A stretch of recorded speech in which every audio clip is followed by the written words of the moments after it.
प्यारे बच्चों, गणित कक्षा 7 अध्याय 1 पूर्णांक के दूसरे लेक्चर में आपका स्वागत है। इसके पहले वाले लेक्चर में हम लोगों ने पूर्णांक संख्याओं को संख्या रेखा पर कैसे प्रदर्शित किया जाएगा, फिर उनको कैसे जोड़ा जाएगा, कैसे घटाया जाएगा, ये सब सारी चीज़ें विस्तृत रूप से उसमें हम लोगों ने अध्ययन किया है। तो जो छात्र पहला भाग नहीं देखे हैं वो इस प्रश्नावली को करने के लिए अवश्य देखें। इसका लिंक नीचे डिस्क्रिप्शन में दिया हुआ है। तो अब चलिए हम लोग शुरू करते हैं प्रश्नावली 1.1, जिसमें पहला सवाल है कि किसी विशिष्ट दिन विभिन्न स्थानों के तापमानों को डिग्री सेल्सियस में निम्नलिखित संख्या रेखा द्वारा दर्शाया गया है। अब यहाँ पे ध्यान दीजिए, ये एक संख्या रेखा है और इस संख्या रेखा पर पूर्णांकों को दर्शाया गया है और ये पूर्णांक ही ये तापमानों को डिग्री सेल्सियस में प्रदर्शित कर रहे हैं। तो यहाँ पे देखिए, ये 0 है, फिर 5 है, 10 है, यानी कि दाईं तरफ जब हम चलेंगे तो ये धनात्मक, फिर बाईं तरफ चलेंगे तो ऋणात्मक। यानी कि बाईं तरफ आने का मतलब क्या हुआ कि घटेगा, अगर दाईं तरफ हम जाएंगे तो बढ़ेगा।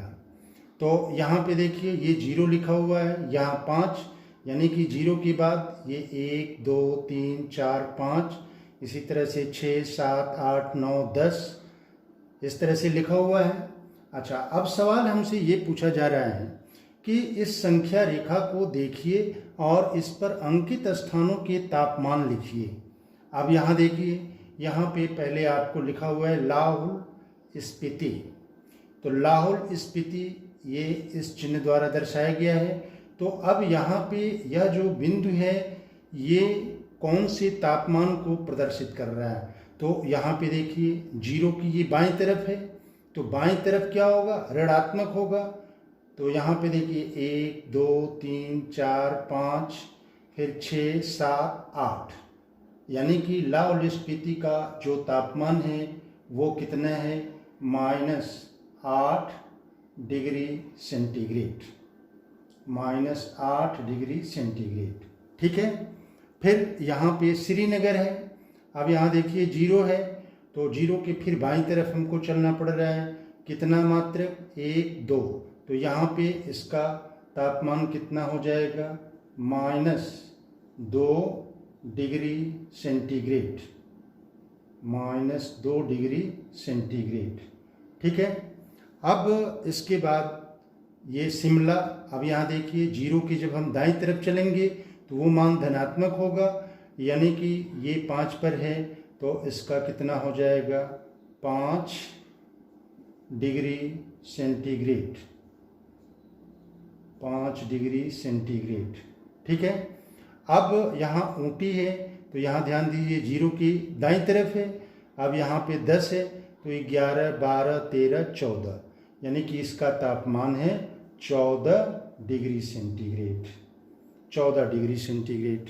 ठीक है। अब इसी तरह से यहाँ पे बंगलौर है, तो यहाँ देखिए 20, ये 0 की दाईं तरफ है, तो 20 है, तो फिर 21, ये 20 है, 21 22, यानी कि इसका तापमान हो जाएगा 22 डिग्री सेंटीग्रेड, 22 डिग्री सेंटीग्रेड। अब इसको हम लिखेंगे कैसे? तो यहाँ पे आंसर में आप ध्यान दें।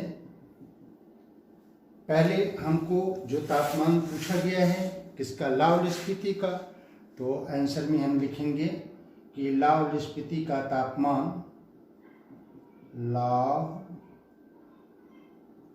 लाहौल स्पीति का तापमान, लाहौल स्पीति का तापमान कितना आया है? -8 डिग्री सेंटीग्रेड। फिर श्रीनगर का तापमान, श्रीनगर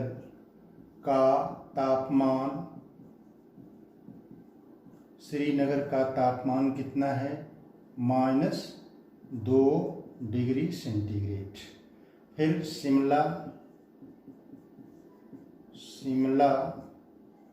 का तापमान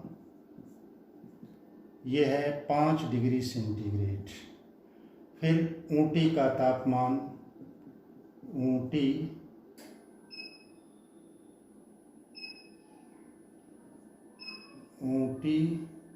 का तापमान, ऊँटी का तापमान है 14 डिग्री सेंटीग्रेड। और फिर अगला है बेंगलोर। बेंगलोर का तापमान, बेंगलोर का तापमान है 22 डिग्री सेंटीग्रेड। ठीक है, ये पहले पार्ट का पहला भाग हुआ। अब चलते हैं अगले भाग पर। बी नंबर है, उपर्युक्त स्थानों में से सबसे गर्म और सबसे ठंडे स्थानों के तापमानों में क्या अंतर है। तो सबसे गर्म हम यहाँ पे देख रहे हैं बेंगलोर, ये 22 डिग्री सेंटीग्रेड है। और सबसे ठंडा लाहौल स्पीति है, जो कितना है, -8 डिग्री सेंटीग्रेड है। तो इसको हमको लिखना होगा, तो लिखेंगे कि सबसे गर्म स्थान, सबसे गर्म स्थान बेंगलोर का तापमान, बेंगलोर का तापमान कितना है, 22 डिग्री सेंटीग्रेड। और सबसे ठंडे स्थान, सबसे ठंडे स्थान लाहौल स्पीति, लाहौल स्पीति का तापमान ये बराबर है -8 डिग्री सेंटीग्रेड। तो अब जब अंतर निकालना होगा तो सबसे अधिक वाले में से सबसे कम वाले को क्या करते हैं, घटा देते हैं।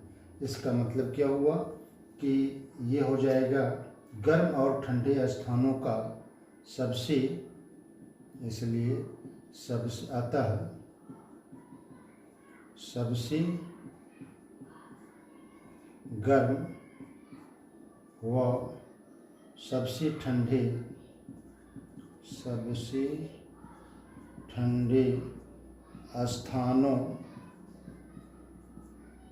के तापमानों का अंतर, स्थानों के तापमानों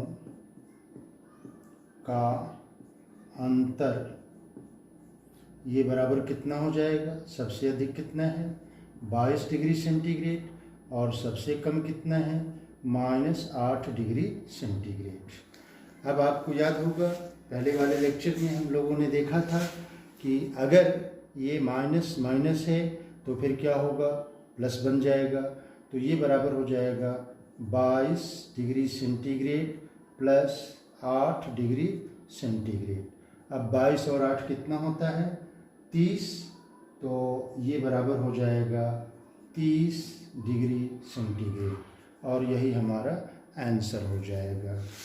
ठीक है, अब इसका अगला पार्ट सी नंबर है, लाहौल स्पीति एवं श्रीनगर के तापमानों में क्या अंतर है। लाहौल स्पीति कितना है, -8, और श्रीनगर का तापमान कितना है, -2। तो ये अधिक है और ये क्या है, कम है, यानी कि इसमें से इसको हम क्या करेंगे, घटा देंगे, जो आएगा वही इसका अंतर हो जाएगा। तो इसको लिखेंगे कैसे कि लाहौल स्पीति और श्रीनगर के तापमानों में अंतर, लाहौल स्पीति और श्रीनगर के तापमानों में अंतर ये बराबर कितना होगा, अधिक वाले में से हम क्या करेंगे, कम वाले को घटाएंगे, और अधिक वाला कितना है, -2 डिग्री सेंटीग्रेड, और ये कितना है -10, तो ये बराबर हो जाएगा -2 -10। अब यहाँ देखिए ये माइनस है, ये माइनस है, तो जब सेम साइन होगा, समान चिन्ह होगा, तो फिर क्या बनता है, ये प्लस बनता है, तो ये बराबर हो जाएगा -2 और +8। अब इसमें एक क्या है, एक धनात्मक है और एक ऋणात्मक है, तो घटेगा, बड़ी वाली संख्या में से छोटी संख्या घट जाएगी, तो 8 में से 2 घटेगा, कितना होगा 6, तो ये बराबर 6 हो गया, और बड़ी वाली संख्या के साथ धन का चिन्ह है, तो यहाँ पे धन हो जाएगा, यानी कि ये हो जाएगा 6 डिग्री सेंटीग्रेड। यही हमारा आंसर हो जाएगा। अब अगले पार्ट की तरफ बढ़ते हैं। डी नंबर है कि क्या हम कह सकते हैं कि शिमला और श्रीनगर के तापमानों का योग शिमला के तापमान से कम है। तो सबसे पहले शिमला और श्रीनगर के तापमानों का हम योग निकालें, तो शिमला का तापमान 5 डिग्री सेंटीग्रेड है और श्रीनगर का तापमान -2 डिग्री सेंटीग्रेड है। तो यहाँ पे सलूशन में हम पहले लिखेंगे कि शिमला और श्रीनगर के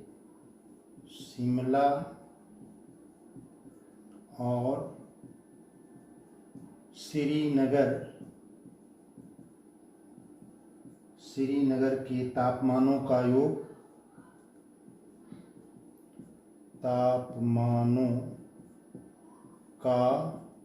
योग कितना हो जाएगा, ये हो जाएगा श्रीनगर का तापमान है -2 डिग्री सेंटीग्रेड और शिमला का है 5 डिग्री सेंटीग्रेड, तो ये हो जाएगा 5 डिग्री सेंटीग्रेड और प्लस श्रीनगर का है -2 डिग्री, तो यहाँ पे हो जाएगा -2 डिग्री सेंटीग्रेड, -2 डिग्री सेंटीग्रेड।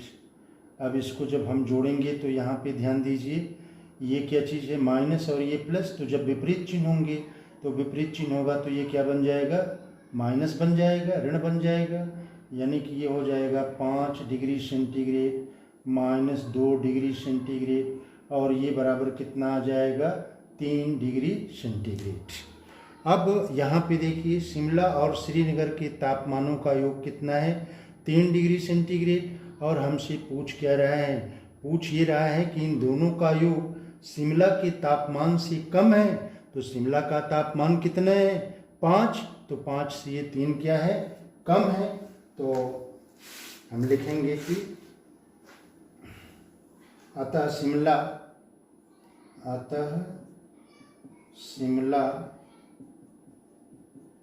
और श्रीनगर के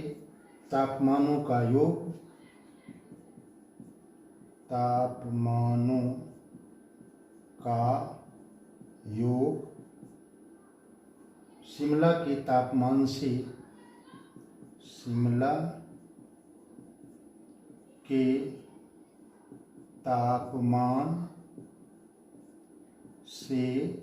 कम है।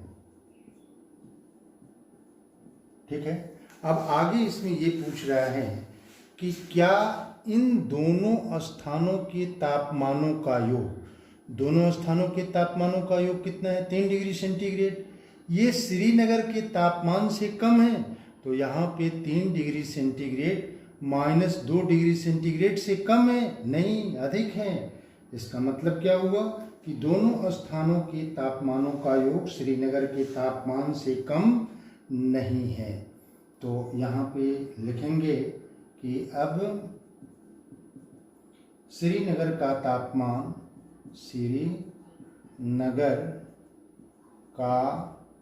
तापमान ये है -2 डिग्री सेंटीग्रेड, तो अब ये 3 से क्या है, 3 से कम है, नहीं 3 दोनों स्थानों के, यहाँ पे सवाल क्या कह रहे हैं, क्या इन दोनों स्थानों के तापमानों का योग श्रीनगर के तापमान से कम है? तो -2 से ये 3 क्या है, कम नहीं है। तो लिखेंगे अतः दोनों स्थानों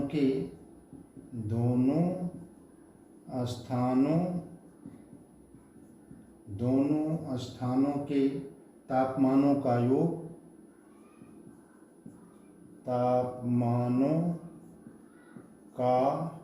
योग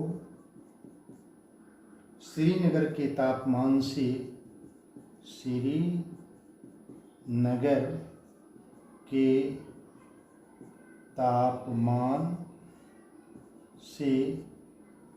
कम नहीं है। अब ये पहला क्वेश्चन कंप्लीट हो गया। अब चलते हैं अगले क्वेश्चन पे। दूसरा क्वेश्चन है, किसी प्रश्नोत्तरी में सही उत्तर के लिए धनात्मक अंक दिए जाते हैं और गलत उत्तर के लिए ऋणात्मक अंक दिए जाते हैं। यदि 5 उत्तरोत्तर चक्करों में जैक द्वारा प्राप्त किए गए अंक 25, -5, -10, 15 और 10 थे, तो बताइए अंत में उसके अंकों का कुल योग कितना होगा। इसका मतलब क्या हुआ कि पहले चक्कर में उसने कितना अंक पाया, 25, दूसरे चक्कर में -5, तीसरे में -10, फिर 15, फिर 10। तो सवाल ये पूछा जा रहा है कि अंत में उसके द्वारा अंकों का कुल योग कितना होगा।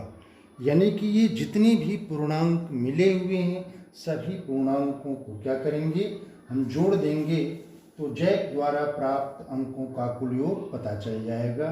तो यहाँ पे लिखेंगे कि जैक द्वारा प्राप्त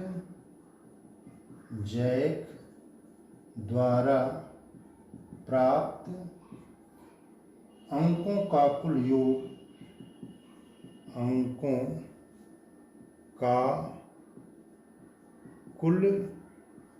योग ये बराबर कितना हो जाएगा, ये होगा 25 धन -5 धन -10 धन 15 और धन 10। अब यहाँ पे ये बराबर, यहाँ पे ध्यान दीजिए, ये होगा 25, अब ये प्लस है और माइनस है, विपरीत चिन्ह होंगे, तो ये दोनों मिलके क्या बनेंगे, माइनस, तो ये -5 हो जाएगा। फिर यहाँ प्लस और माइनस है तो दोनों मिलके माइनस बनेंगे क्योंकि विपरीत चिन्ह है, तो -10 और फिर +15 और फिर 10। अब हम करेंगे ये, हम ये जानते हैं कि अगर धनात्मक संख्याएं हैं तब भी जुड़ जाती हैं, ऋणात्मक संख्याएं हैं तब भी जुड़ जाती हैं। तो धन वाले को जोड़ के एक जगह कर लें, तो ये 25 और फिर यहाँ पे 15 और 10 25, तो 25 और 25 मिलके कितना होगा 50, और फिर यहाँ पे ऋण 5 और ऋण 10, चूँकि ये भी समान चिन्ह है तो इसलिए भी जुटेंगी, तो 10 और 5 कितना हो जाएगा 15, यानी कि ये हो जाएगा ऋण 15, और 50 में से 15 घटाएंगे तो कितना आएगा 35, यानी कि जैक द्वारा प्राप्त कुल अंक कितना हो जाएगा, 5 उत्तरोत्तर चक्करों में 35 अंक वो प्राप्त कर रहा है। ठीक है, अब इसके बाद अगले सवाल पर चलते हैं। तीसरा प्रश्न है, सोमवार को श्रीनगर का तापमान -5 डिग्री सेंटीग्रेड था और मंगलवार को तापमान 2 डिग्री सेंटीग्रेड कम हो गया। तो कम हो गया का मतलब क्या हुआ, -5 में से हम 2 को क्या करेंगे, घटा देंगे। तो सवाल ये पूछ रहा है कि मंगलवार को श्रीनगर का तापमान क्या था, तो मंगलवार को श्रीनगर का तापमान कितना हो जाएगा, ये -5 डिग्री सेंटीग्रेड में से 2 डिग्री सेंटीग्रेड को क्या करेंगे, घटा देंगे। तो यहाँ पे लिखेंगे कि सोमवार को श्रीनगर का तापमान -5 डिग्री सेंटीग्रेड, सोमवार को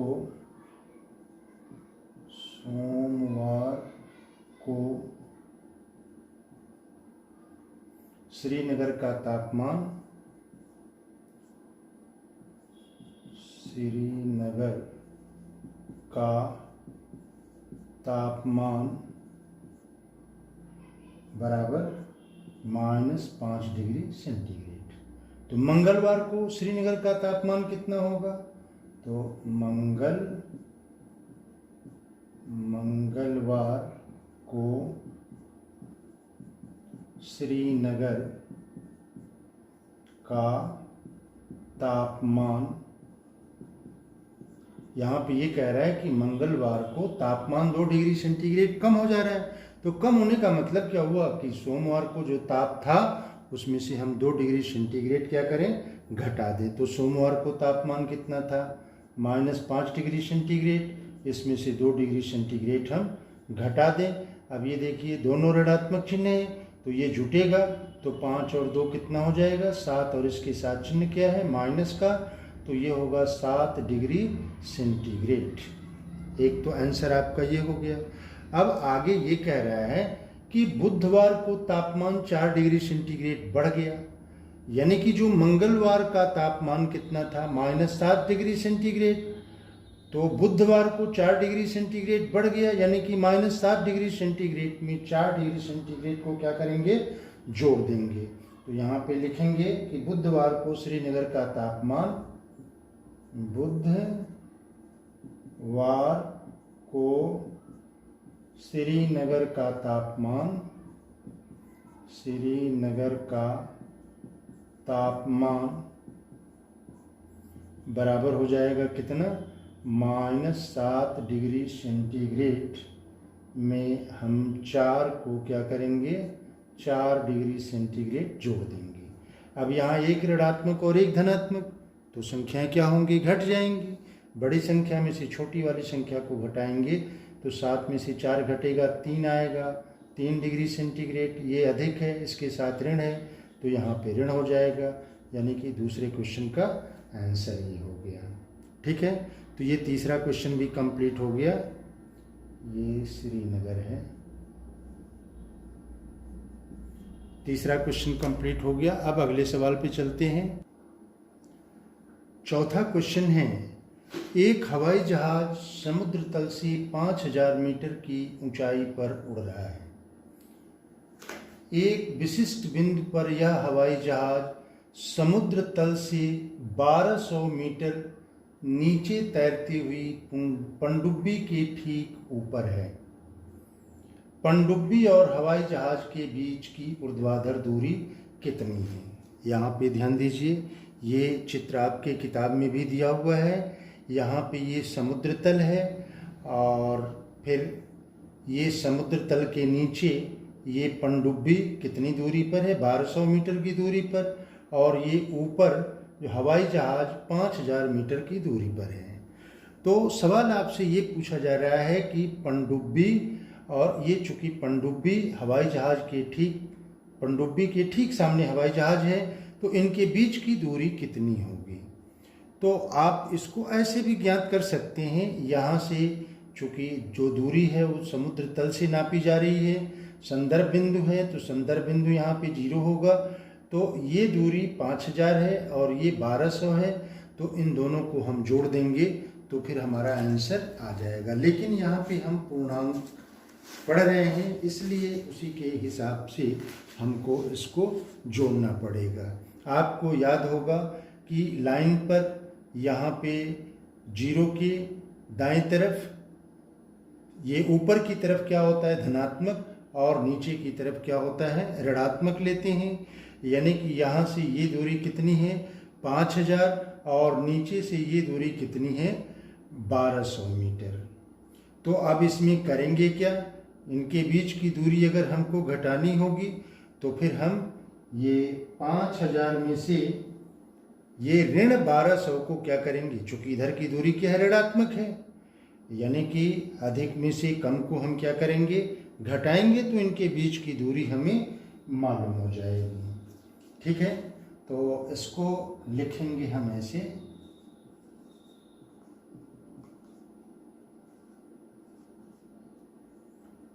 कि समुद्र तल से हवाई जहाज की दूरी, समुद्र तल से हवाई जहाज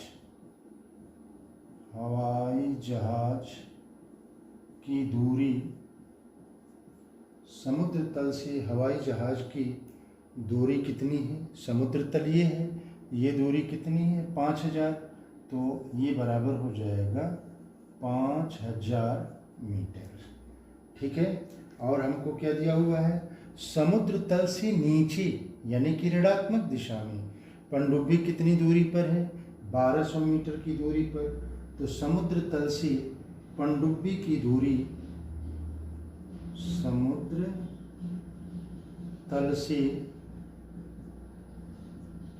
पनडुब्बी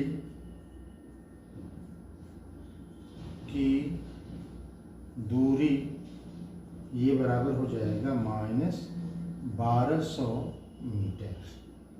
अब पनडुब्बी व हवाई जहाज के बीच की दूरी, इसलिए पनडुब्बी व हवाई जहाज के बीच की दूरी ये बराबर हो जाएगा कितना? इस 5000 में से इस दूरी को हम घटा देंगे, यानी कि 5000 माइनस 1200। अब यहाँ पे देखिए ये माइनस समान चिन्ह होंगे तो क्या मिलता है? प्लस। तो ये हो जाएगा 5000 और प्लस 1200 और ये बराबर हो जाएगा 5000 6000 यानी कि 6200 मीटर। यानी कि दोनों के बीच की दूरी कितनी हो गई? 6200 मीटर। ठीक है। अब ये सवाल कंप्लीट हो गया। अब अगले सवाल की तरफ हम लोग चलें। 5वां क्वेश्चन है, मोहन अपने बैंक खाते में 2000 रुपये जमा करता है और अगले दिन इसमें से वह 1642 रुपया निकाल लेता है। यदि खाते में से निकाली गई राशि को ऋणात्मक संख्या से निरूपित किया जाए, अगर ये खाता है, इसमें से निकाली गई राशि को अगर हम ऋणात्मक संख्या से प्रदर्शित करेंगे तो आगे पूछ रहे जमा की गई राशि को, तो ऋणात्मक के बाद अगर जमा करते हैं तो इसको पॉजिटिव यानी कि धनात्मक संख्या से हम निरूपित करेंगे। ठीक है। अब इसके बाद इसमें से ये पूछ रहे हैं कि निकासी के पश्चात मोहन के खाते में शेष राशि ज्ञात कीजिए। तो पहले कितना था? 2000 और निकाला गया कितना? -1642। ठीक है। अब इन दोनों को क्या करेंगे? जोड़ देंगे, जो आएगा वही शेष राशि खाते में होगी।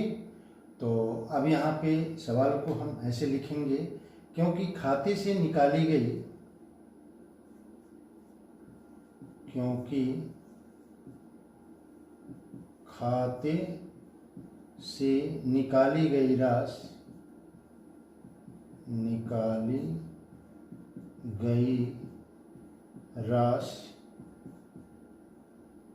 ऋणात्मक संख्या द्वारा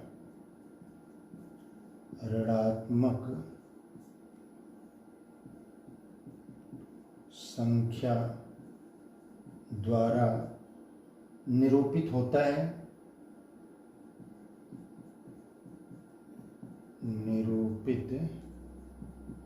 होता है, तो खाते में जमा राशि धनात्मक संख्या के रूप में निरूपित होगी। धनात्मक संख्या के रूप में निरूपित निरूपित होगी। ठीक है, पहले सवाल का उत्तर मिल गया। ये कह रहा है कि अगले दिन इसमें से 1642 निकाल लेता है। अब निकालने को अगर ऋणात्मक से प्रदर्शित करेंगे तो जमा करने को किससे प्रदर्शित करेंगे? धनात्मक संख्या से प्रदर्शित करेंगे। ये सवाल पहले किया गया था। फिर इसके बाद सवाल किया गया है कि निकासी के पश्चात मोहन के खाते में शेष राशि ज्ञात कीजिए। तो निकासी के पश्चात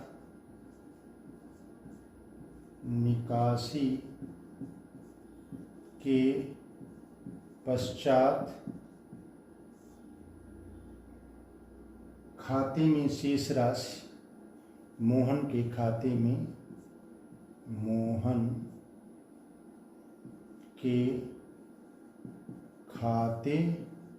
में शेष राशि कितनी हो जाएगी?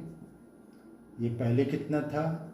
2000, और फिर उसमें से निकला कितना? तो ये -1642।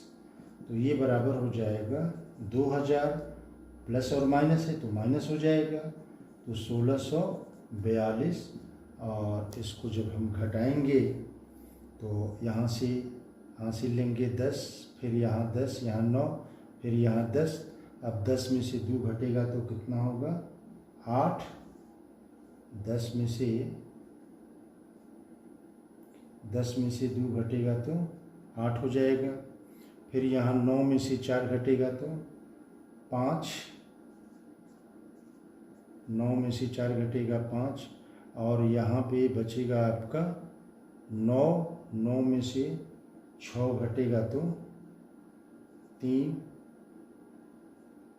और ये 1 में से 1 घटेगा 1, यानी कि आंसर आपका क्या आएगा? 358। ये हो जाएगा या आपका 358।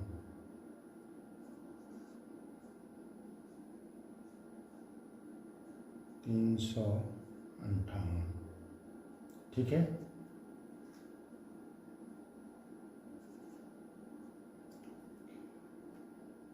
ये 5वां क्वेश्चन भी कंप्लीट हो गया।